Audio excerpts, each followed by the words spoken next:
This episode of Tech News Day is sponsored by Calm and by Feels. One of our favorite stories of last year had nothing to do with politics or crime or evil corporations. It was a year-long saga of man versus beast, or rather, man versus insect. It was the Washington State Department of Agriculture versus the very terrifyingly named, but also very appropriately named, murder hornets. At the beginning of 2020, entire hives of honeybees were being found slaughtered in the Pacific Northwest, with the bees' dismembered bodies left behind in piles. It was quickly determined that the culprit was a foreign invader, the Asian giant hornet, or murder hornet, which is both giant and murderous, and to which the North American honeybee has no natural defense. As the murder hornets rampaged through the Pacific Northwest, leaving a long line of dead bee colonies in their wake, it was a race against time for the local agricultural authorities to somehow track them down and exterminate them before they were able to spread any further. Locating and tracking hornets, however, is of course pretty difficult, even the big ones. But after much trial and error, they were able to capture a few murder hornets and glue tiny little radio transmitters to them before then releasing them to follow closely behind. We got him. In a car, I would have... Where's he at? I hope he doesn't know we're tailing him. Hey, this guy's been following me. It's suspicious. Last October, they followed one of those hornets back to its nest, and that hornet was a real bummer to everyone living at that nest. You ruined it for all of us. A bunch of people in Among Us costumes sucked the entire colony out with a big vacuum cleaner. Very fun stuff to watch. There's entire channels dedicated to removing wasp nests and hornet nests. Not these specific ones. This one, they brought the biggest Hoover around, and they found the queen and put the queen in this like canister, this prison cell full of ice to calm her down. Launched her into space. Yeah. Unlike your typical American war, this war had been won. We didn't just retreat or hang out Mission accomplished. In the area for way too long. Put the banner up. Mission accomplished. Yeah. Oh wait, or did we win the war? Because there's been a lot in the news recently. It's hard to follow, but everything sounded like it was going okay, right? No. Yeah, unfortunately, it's looking like this is actually more similar to your typical American war than originally thought. Because it's a war that's likely to rage on indefinitely for at least the next couple of years. They didn't build a bunch of little schools for the Hornets to go to learn about how the Americans actually saved them? No, they didn't. Oh. So just because that one murder hornet nest succumbed to the suck doesn't mean there aren't any murder hornets left. And folks, America, at this point, may not be back, but the murder hornets are in fact back. Or rather, they never left. Back in June, the corpse of a murder hornet was found near Seattle, though it was unclear just how recently deceased this particular murder hornet was. But more recently, Washington has had its first live murder hornet sighting of 2021. Here's the Washington State Department of Agriculture statement on the sighting. The Washington State Department of Agriculture, or WSDA, has confirmed the first report of a live Asian giant hornet sighting in Washington in 2021. The report was submitted by a Whatcom County resident on August 11th. WSDA entomologists reviewed and confirmed the report as an Asian giant hornet on August 12th. The report included a photograph of the Asian giant hornet attacking a paper wasp nest in a rural area east of Blaine, about 2 miles from where WSDA eradicated the first Asian giant hornet nest in the United States last October. Quote, "This hornet is exhibiting the same behavior we saw last year, attacking paper wasp nest." Sven Spijiger, WSDA managing entomologist, said, "If you have paper wasp nests on your property and live in the area, keep an eye on them and report any Asian giant hornets you see. Note the direction they fly off to as well." Which way did they go? Okay, if you could just point the direction, I think we could follow it. Any direction is better than no direction. Look, we're trying to track fucking hornets right now. Yeah. It's hard. Look, and we pointed this out literally last year, but it's just kind of crazy that both the pandemic and the murder hornet infestation both started in Washington State. Yeah, that is interesting. What are they doing up there? Yeah. It's probably Amazon's fault or Microsoft's fault. Yeah. Bezos? Oops! Oh, hey, look at these cool insects I got on my trip to Asia. Anyway, the statement then goes on to say that they will be setting live traps in the area, as will the British Columbia government up in Canada, as this sighting was half a mile from the US-Canada border. That's very clever of them. two completely different jurisdictions. Yeah. It's like if you're going to commit crimes, you want to do it like on the border. Right at the county line. Yeah, right at the county line. You're going to drive the authorities absolutely insane. So yeah, they already have plenty of traps in place, but they haven't caught anything else, or haven't caught anything yet. So they are, once again, asking for your support. They want the local residents to remain vigilant and report any murder hornet sightings because the lives of countless honeybees are at stake. In this specific case, the murder hornets were killing wasps, which no one's going to be shedding any tears over. Thank you, murder hornets. Yeah, but honeybees are very important, not just for their delicious honey, but also because they're sort of really, really important for pollinating plants and making plants grow. It's what plants crave, actually, is bees. Mm-hmm. And climate change is already making things hard for the bees, so. Do they have like tiny warrant posters up at the local law enforcement? Wanted. Yeah, it's just like the size of a postage stamp. And they got a little picture of them. Yeah. Yeah, they should actually do postage stamps with the wanted murder hornets on it. That would be great. Yeah. Mm-hmm. Get all the other small critters I made involved. friends with bees recently. I'm really enjoying it. Oh, yeah? I've been watching a lot of bee content on YouTube and like... Is that ASMR lady? Luckily, I brought my own queen.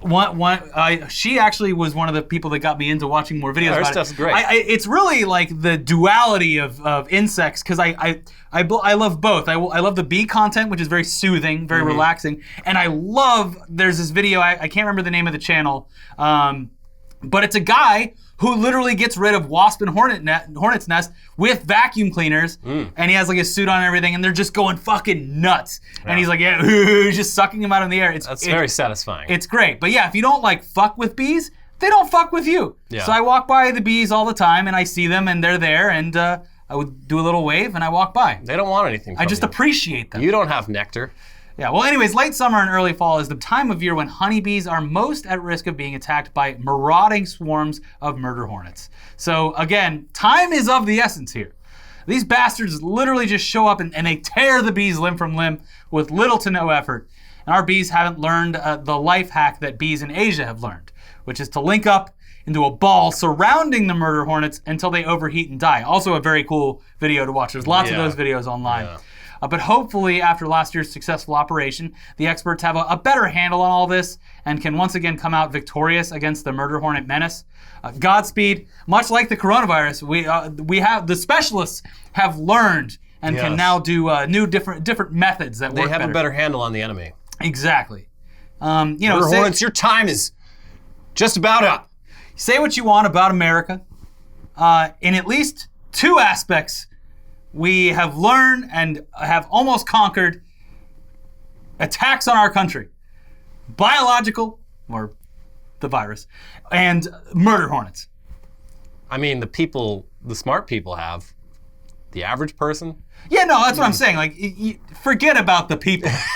Okay. The experts. Okay. Yeah. The people are just, they smash one and then they get stung by another, and they're like, we'll call this even. Anyways, hunting for murder hornets like an insect world homicide detective, that sounds like a very interesting and fulfilling job. Yeah. But most jobs in this country can feel like a tedious, underpaid waste of time and energy. And the pandemic has certainly shown that a lot of aspects of what used to be office work were entirely unnecessary. Chief among them, actually going into the office. Turns out, not that important. It seems archaic at this point. Yeah. Turns out most office tasks can be done just as effectively at home. And also, in a lot of cases, the 8-hour workday is pretty damn arbitrary. So, yeah. And the Wall Street Journal, they recently published a very interesting article exploring one way that some work-from-home employees have made work from home work for them. They're just doing 2 jobs at once and making twice as much money. Good for them. Until they get caught. But good for them in the meantime. Yeah. Get the money while the money getting good. Or what's the problem? Yeah. If they're obviously doing well enough that neither company notices a drop in productivity from this employee, then what's the problem? Yeah. If they want to be at work, this is that typical America grind. You really have to just grind yourself into the dirt for that almighty dollar until you're dead. I'm on that grind set. Yeah. So what if these people die with $1 million in their bank account that they never got to spend? That's on them. Who cares if they've got deep vein thrombosis in all of their limbs? Yeah. Anyways, let's read from that article. They were bored, or worried about layoffs, or tired of working hard for a meager raise every year. They got another job offer. Now they have a secret. A small, dedicated group of white-collar workers in industries from tech to banking to insurance say they have found a way to double their pay.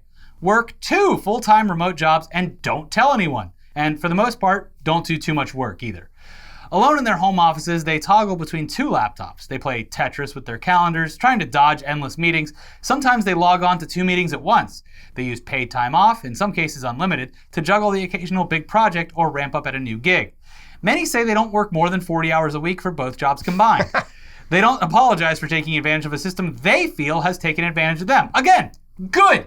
No. If neither company notices, there is actually no problem. Yeah. Except for if this is affecting your work, and they would fire you if you're not doing as good a job as exactly. you should. The only thing this sucks for is like someone who could maybe do the work that would like to get paid, which I mean that sucks, but also like, look, you got to be crafty.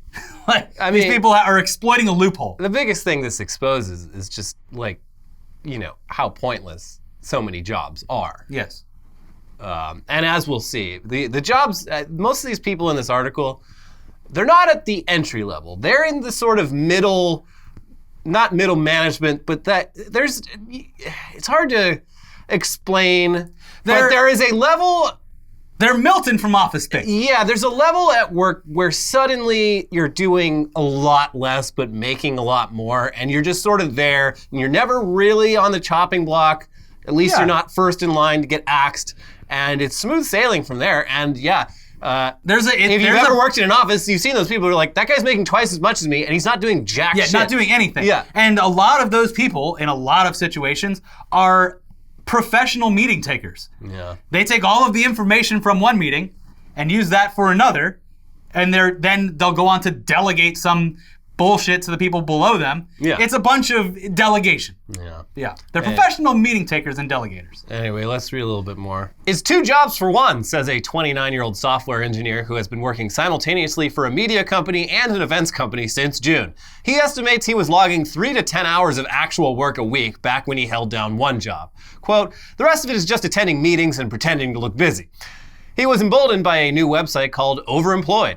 Started by 2 tech workers this spring, it aims to rally workers around the concept of stealthily holding multiple jobs, framing it as a way to wrest back control after decades of stalled wages for some and a pandemic that led to unpredictable layoffs. As you can tell, this largely stems from workers being frustrated with the decreased job security and stagnant wages of office jobs compared to previous generations. One worker tells the Journal, the harder that you work, it seems like the less you get. People depend on you more. My paycheck stays the same. And one of Overemployed's founders is quoted saying, there's no implied lifetime employment anymore, not even at IBM. As for how he came up with the idea for Overemployed, which is essentially just a Discord channel and newsletter offering tips on how to secretly hold 2 jobs at once, here's from the article again. The Overemployed co-founder's journey to 2 jobs started with a career slump. Passed over last year for a promotion he thought was in the bag, he saw half his team get promoted instead. Next came layoffs. He started looking for another job, assuming his number would soon be up.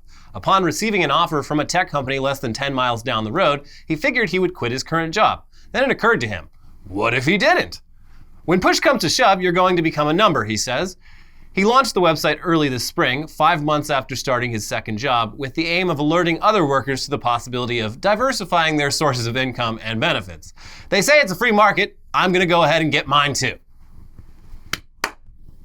Respect. Of course, in addition to having to lie to 2 sets of coworkers and managers, this kind of thing is also logistically complicated. But the article explains how one of these workers pulls it off. He spends his day switching off among 3 laptops: work, personal, other work, keeping the one for his new job synced up to a desktop monitor and his other work computer open beside it. Quote, you have to physically switch, and then that keys up your brain to say this is job 1 or job 2, he says. To maintain separation and secrecy, other workers swear by color-coding browser windows or using external microphones that can be muted without alerting others on a video call. One worker manages double meetings by logging onto one via computer and the other via phone. I've gotten better at hearing 2 different things at the same time and trying to process it, he says. God. The phone enables a quick getaway if one meeting risks hearing the other during a sudden unmute situation. When the worker gets called on simultaneously in both meetings, it happens, he drops one call, answers the other's query, and then pops back onto the dropped call. Sorry, he had a network issue. What was the question again?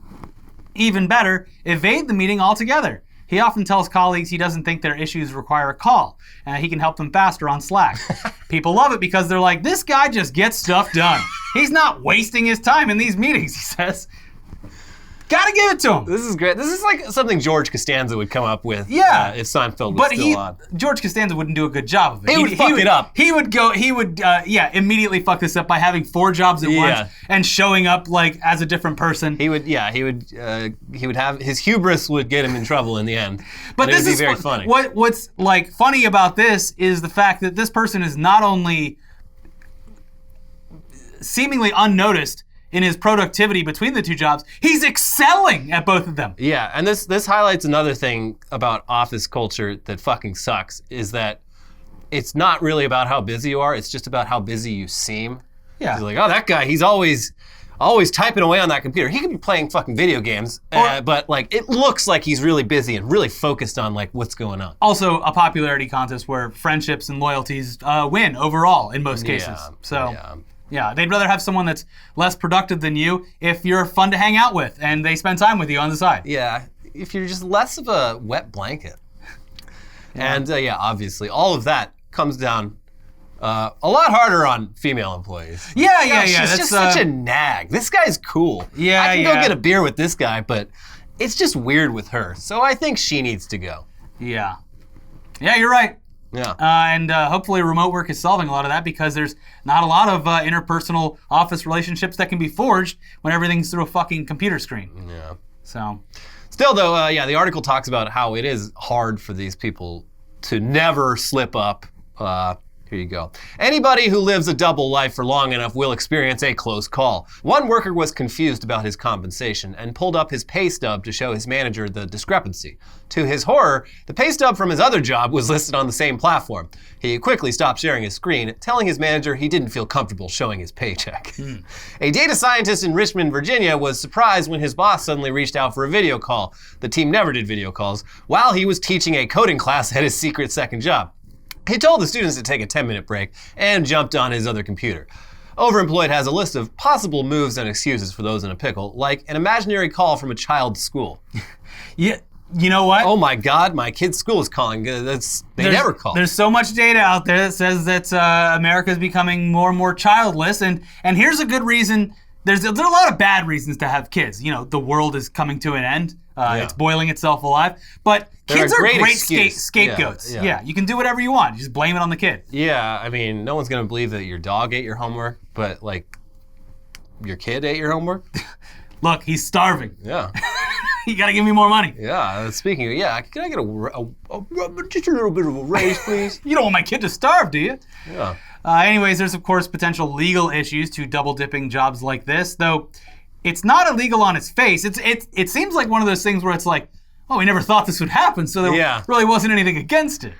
But if your contract has non-compete agreements, you are potentially setting yourself up for trouble. So make sure your 2 jobs are in separate industries. Yeah, diversify. Yeah, and as much as you may want to hand it to these workers for sticking it to the man, it seems like most of the people quoted in this article were already pulling in over $100K a year at one job and are now making twice as much. So it's not like any of these people are pulling themselves out of poverty with this one simple trick. Sounds like you kind of already have to be at a certain level of employment where you're making big money for not a lot of work, which isn't really applicable to most workers. And also these types of jobs, the lower paying jobs are way more in-person and physical, which sadly, it really shouldn't be the case.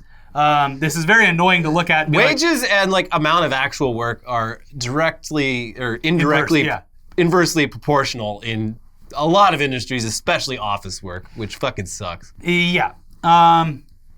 On the other hand, like these people probably live in fucking big cities and they should be making what they're making off the 2 jobs at one, but nothing has raised with inflation over the past 30 years. So that's all fucked up too, even on the high end of things. Yeah, like they're making a lot of money, but I'm sure their bosses are still exploiting the hell out of them. So it's like, I don't know. Yeah.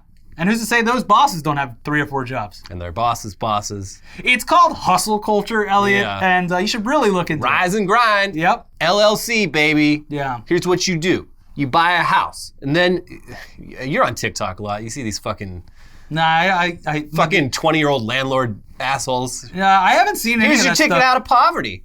You just go down to the local tax office, you find out who hasn't paid their taxes, you pay their taxes for them. Now you own the house, you kick them out. You send them down to the poorhouse. I've been going to TikTok a lot less because the algorithm kind of like, it's not very targeted anymore. I'm just getting the vast swaths of memery, so not as much anymore. But yeah, no, I've seen those on like subreddits. I follow like the subreddits that'll clip that stuff. Like there's bad financial advice subreddits and stuff. It's all very funny. Anyways, if it sounds like something that you want to try out, you really want to rise and grind. If you're looking to rise and grind. The article provides these bullet point tips for professional double dipping. Avoid startups. They expect too much work. Your best bet is an older company that hasn't quite mastered remote work yet, but will let you work from home. Don't start 2 jobs too close together, lest you find yourself trying to learn the lay of the land at 2 companies simultaneously. Hit that decline button. Just because someone puts a meeting on your calendar in Outlook doesn't mean you have to take it, one double worker says. When you do join a meeting, make sure everyone knows it. Ask non-questions. Restate what someone said just in different wording, a post on the Overemployed website recommends. Have a story. You'll want excuses and explanations at the ready for tricky moments. Need to dodge a meeting? Say you need head-down focus time to finish another deliverable, Overemployed recommends. Stay under the radar. Tap LinkedIn's privacy settings to shield your profile from search engines or hide your connections. Need an excuse for not updating your profile? You're worried about hacking and trying not to share too much online. Resist overwork. Boss asking too much of you? You can always drop one job and find another, or just take a breather. One double job veteran is currently on a break, working just one job and pursuing personal coding projects and playing video games during the workday. It's great, he says. I have so much free time. You know what's fucked up about all those like guidelines specifically for overworking is that they're extremely effective in regular office positions when you're working one job in person. Yeah. Like, what's gonna happen is, like in a fucking movie where this happens, the person who's doing this is going to keep rising the ranks of both jobs. So like, first of all, so busy, doesn't put up with bullshit meetings, is willing to quit this job because he knows his worth. Like, you remember back at our old company when we had these intolerable weekly meetings where everyone had to stand in a giant room together, and it was an hour of wasted time. An hour of wasted time, and and sometimes it was longer than that because there was always some little fucking teacher's pet who had to raise their hand every time to make sure that the executives knew that this guy is plugged into what's going on. Typically, those people were the first ones fired because they were annoying. Yeah, and they weren't good at their job. Yeah, they're just like, hey, look, I exist. Yeah. Hey. But yeah, that was always fucked up because it's like, literally, at Machinima on a Friday is the worst day to be wasting time. Like, I'm trying to finish the fucking week here. Yeah, because in production at Machinima at the time, it was like, guys, just because it's a weekend doesn't mean we don't have content going up. Yeah. So it's like Friday's like your slam time, and they're like, but we're gonna take 90 minutes at the beginning of the day. And then at 3:30, we're gonna be like, hey, you guys coming to the bar? We're like, no! I'm already an hour behind as it is. See ya. We got a couple of toxic Avengers next door with your guys' names on. Yeah, it was a weird place. It was a weird. We did a lot of work there. I feel like I should be retired at this point. Yeah. So look, there you go. And if secretly working 2 jobs gets you feeling stressed out, well, we have just the sponsors for you. 2 very nice, relaxing sponsors today. I love when these 2 team up. Mm-hmm. This episode is sponsored by Calm. If you've been dreaming about a beach getaway, but you're nowhere near the ocean, you may need to get creative. With Calm, you can listen to the relaxing sounds of the waves and give yourself a break wherever you are. Calm is the #1 mental wellness app, which gives you the tools that improve the way you feel. Clear your head with guided daily meditations, improve your focus with Calm's curated music tracks, and drift off to dreamland with Calm's imaginative sleep stories. And I started listening to the sleep stories recently.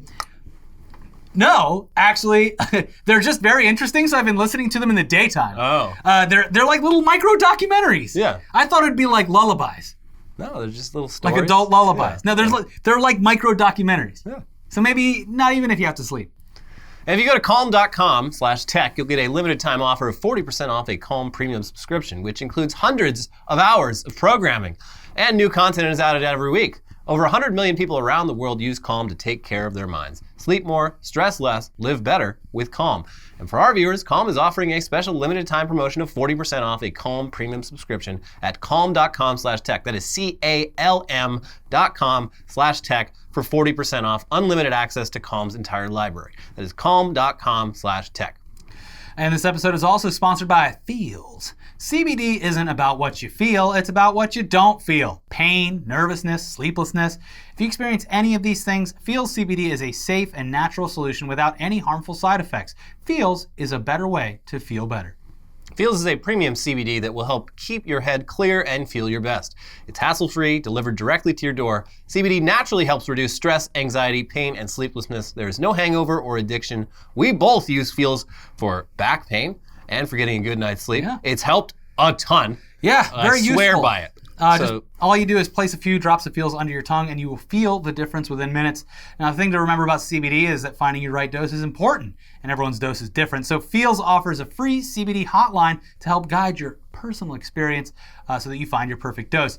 The Feels customer service team is dedicated to making sure you get the best use of your CBD. Joining the Feels monthly membership makes your self-care easy. You'll save money on every order, and you can pause or cancel anytime. Start feeling better with Feels. Become a member today by going to feels.com/newsday, and you'll get 50% off your first order with free shipping. That is feals.com/newsday to become a member and get 50% automatically taken off your first order with free shipping. Feels.com/newsday. All right, back to the news now. Over the last few years, the only real threat to the dominance of sites like YouTube and Twitch has been TikTok.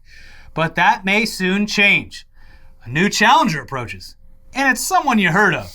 What's that song again? It's OnlyFans. Yeah. Welcome, everybody. You've heard of them, even if you don't want to pretend you haven't. Welcome, everyone, to OnlyFans. Or at least it was, the Patreon for pornography. Yeah. People who want to make money selling photos or videos of their bodies can circumvent the entire porn media ecosystem and just sell directly to the consumer, their fans. In only a few short years, OnlyFans has quickly democratized adult entertainment to a previously unforeseen degree, and given a lot of people a lot of money during a pandemic where they lost their jobs, and they were just like, what? Wow, I'm now making six figures. There's like a story every month of like someone getting caught and fired, and they're like, all right, whatever, I'm making way more on the OnlyFans. Well, I saw people that have like left their careers in nursing and medicine. Yeah. Like, why I'm watching people die every fucking day. Yeah. Anyways, here's my tits. Give me $50,000. Yeah. Good for them. And they do. Yeah.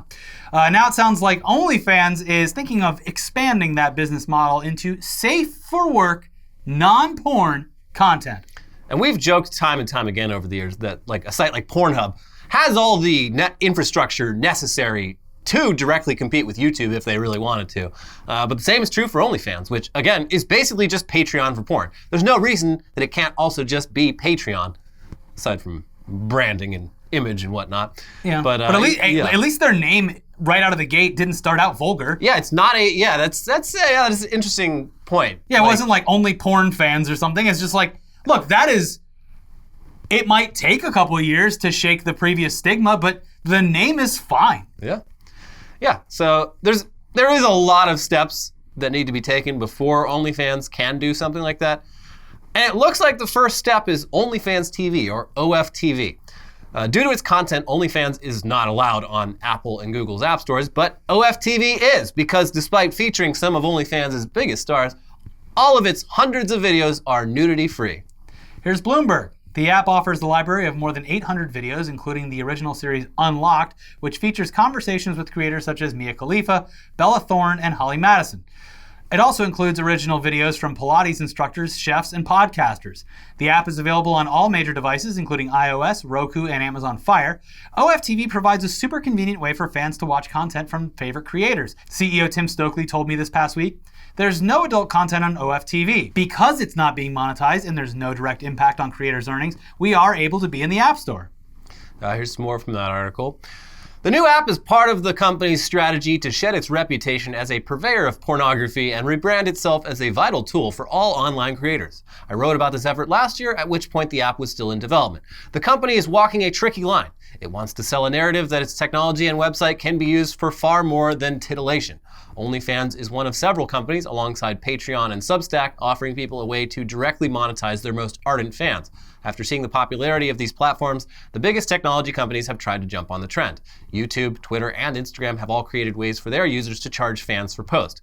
We live in a moment when everyone and anyone can be a creator, and many of us want to be paid for everything we say, do, or think.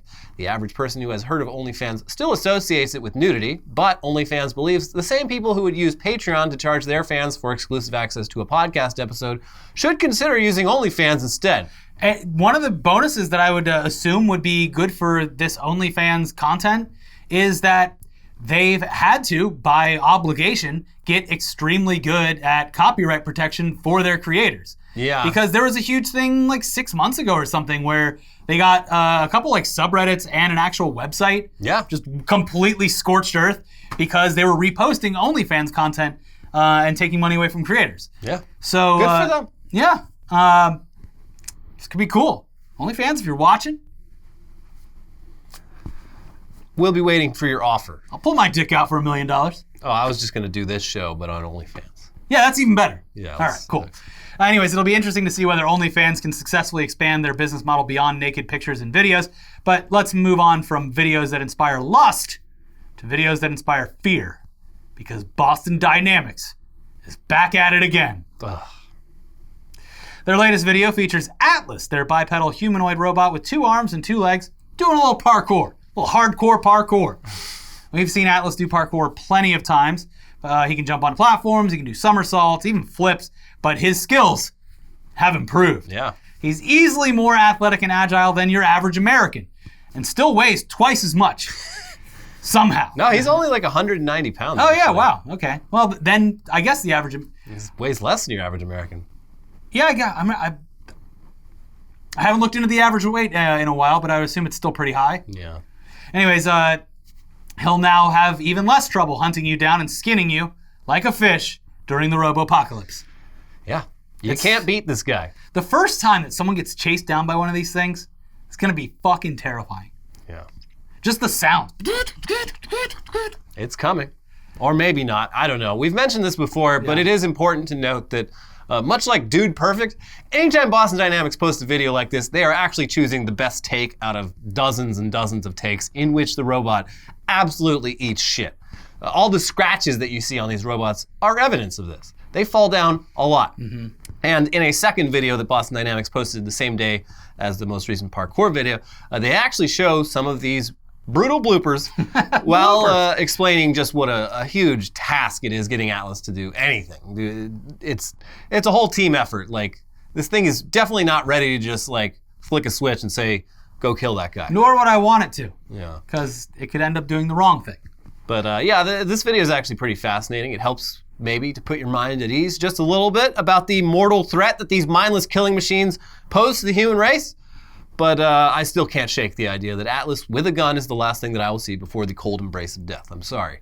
Yeah, but right before that, someone's going to show you a video of the dog one slipping on a banana. And like, there's nothing to worry about. Don't worry. Yeah, they're stupid. That's just what the robot wants you to think. These robots are I'm so just stupid. a stupid robot. Oh, I fell down. Whoop, whoop, whoop, whoop, whoop, whoop. Did they buy it? All right. Anyways, moving on to your regularly scheduled data breach news. Oh, good. This just in, your data has been breached yet again. Or at least there's a good chance it's been, because the latest company to fall victim to a data breach is one of America's biggest telecoms, T-Mobile. And somehow, in addition to the data of T-Mobile users being leaked, the vast majority of people whose data was leaked aren't even T-Mobile customers. Great. Equifax all over Can they again. even do that? Well, they just did. Of the more than 48 million people whose data was compromised, more than 40 million are former or prospective T-Mobile customers, meaning either they used to use T-Mobile but don't anymore, or they applied for T-Mobile service at some point and changed their mind. So that's a lot of people. Here's NPR. The names, social security numbers, and information from driver's licenses or other identification of just over 40 million former and prospective customers that applied for T-Mobile credit were exposed in a recent data breach, the company said Wednesday. The same data for about 7.8 million current T-Mobile postpaid customers appears to be compromised. No phone numbers, account numbers, PINs, passwords, or financial information from the nearly 50 million records and accounts were compromised, it said. T-Mobile also confirmed that approximately 850,000 active T-Mobile prepaid customer names, phone numbers, and account PINs were exposed. The company said it proactively reset all of the PINs on those accounts. No Metro by T-Mobile, former Sprint prepaid, or Boost customers had their names or PINs Oh, exposed. thank God. Is Cricket okay?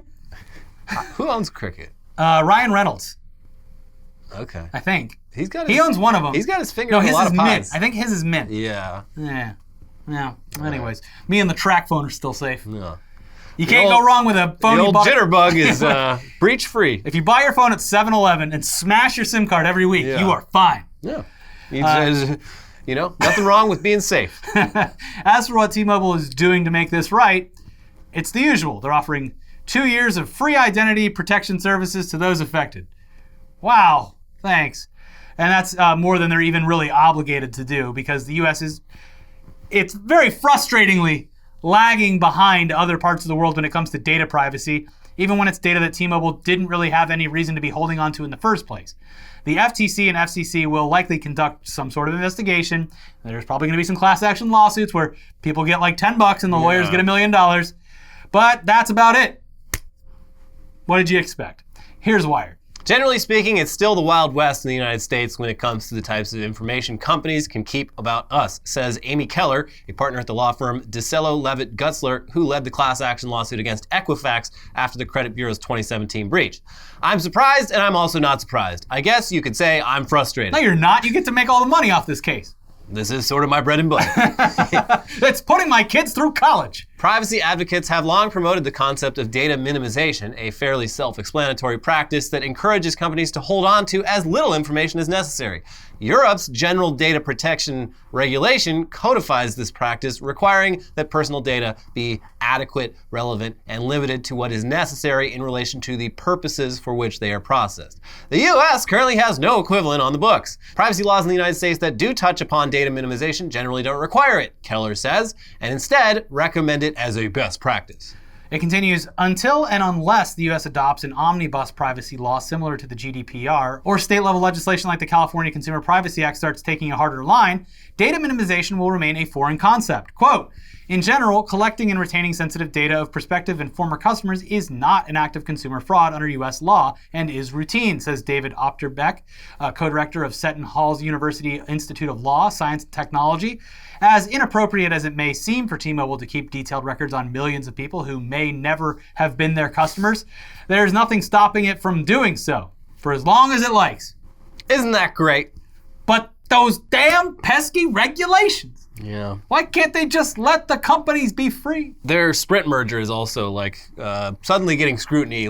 Maybe we shouldn't have done that because they're not keeping up any of the promises they made to the government when they approved it. Oh, big surprise. Yeah. Meanwhile, Tom Leisure's on a fucking island somewhere. Yeah. Just, not my problem. I closed the deal and I cashed out. Me and my cool little doll are out here on the island. Leisure Doll.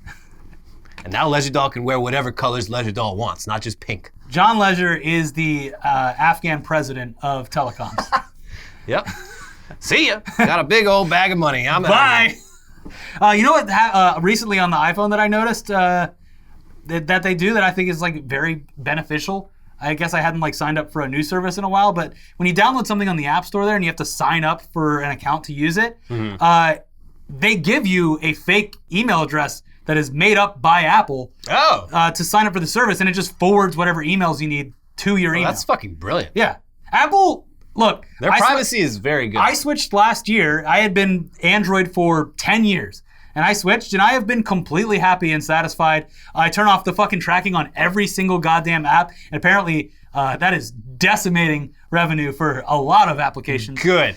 But yeah, I think, look, I fucking hated Apple for a while. I was very anti the cult of Apple, but they make a good phone. I can't deny it. Also, if you're wondering where my fingers cut, HelloFresh. Not their fault. I was just cooking and I was chopping up some ginger. A little too close to the old... Yeah, knife skills not included. Too close to the ginger, or too close to the digits. Also, in other news, last month, July, hottest month ever, or at least ever recorded. But it was lovely today. Yeah, it was a really nice day today. And it rained. Climate change? I don't think so. There were clouds in the sky in Los Angeles. Yeah, the climate changed last night when the clouds rolled in. Yeah. It was lovely. Anyways, that's our episode. If you haven't already, watch our very controversial episode from earlier this week where we talked about the U.S. withdrawal from Afghanistan and how it's just unequivocally a good thing, and go cry about it if you have a problem with that. In general, the actual comments on the YouTube video seem pretty. A couple people wrote some essays about why we're wrong, and I mean, literally, too long anytime didn't read. Yeah, anytime I see those, it's just like click the read more button. Oh, I'm not reading all that. Yeah. Sorry, or happy to hear that. Anyways, bye. All right, well, yeah, watch both of those episodes over there, and we'll see you very soon for some news dump. Bye-bye. Bye.